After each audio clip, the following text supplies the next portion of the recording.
65. I don't want to die yet. And it's going to land up me dying of alcohol poisoning. So they're helping me out.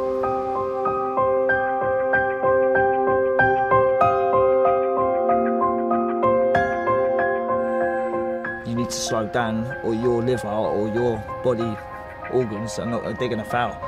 And I can't be doing that. I'll end up dead. So I thought to myself, I need to get this sorted.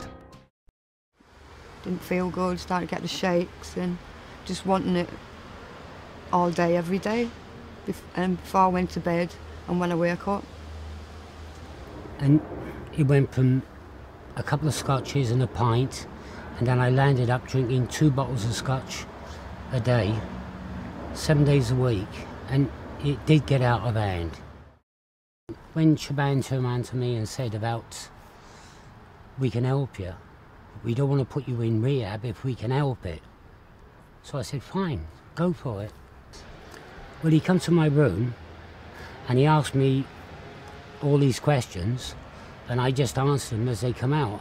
When they took all the particulars down, they said, you cut down on your drinking, which is good. Went in and it just went through the questionnaire.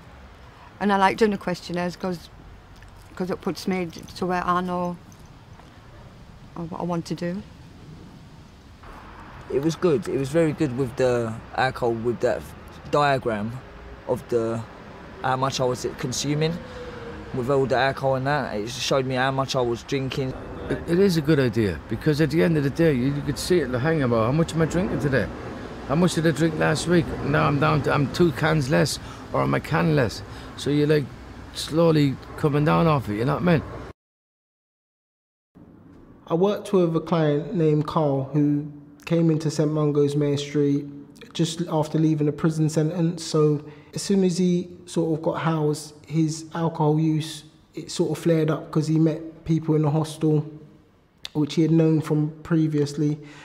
So we had a health day and he came along, and I used the IBA pilot screening and just got to know the client. It turned out he needed some brief advice. So I spoke about the services, what we offer, what we can get him linked into, and now he's attending alcohol reduction group. So a group where he can address the fears, the pros and cons of reducing his alcohol intake. He's linked into services now. He has reduced, and now he's thinking about becoming a health peer advocate. So he's looking to do some training to just get back on track. The one that comes to my mind was a young lady that we'll call Mary, who was known to me to be a kind of social drinker, didn't drink very much, didn't take drugs, didn't have any real kind of issues, and didn't see any reason to change anything she was doing. She was fine. She suffered a bereavement in her family. Her mother died, quickly followed by her stepbrother, which really affected her badly. She spiraled into heavy drinking. She wouldn't come and see anybody, and kept away from the project.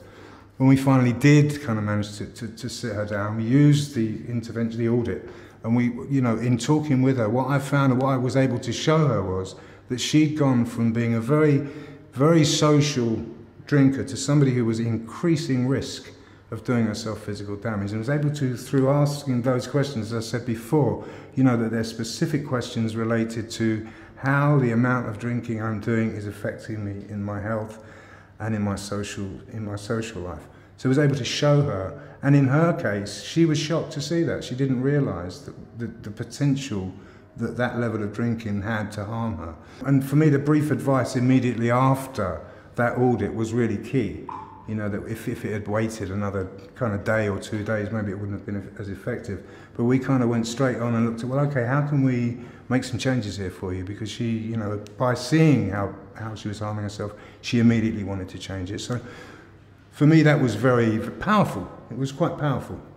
There's a client called Rusty. He's the one who comes to my mind at the moment. And he was a heavy drinker and drinking more than 10 cans of super strength alcohol every day.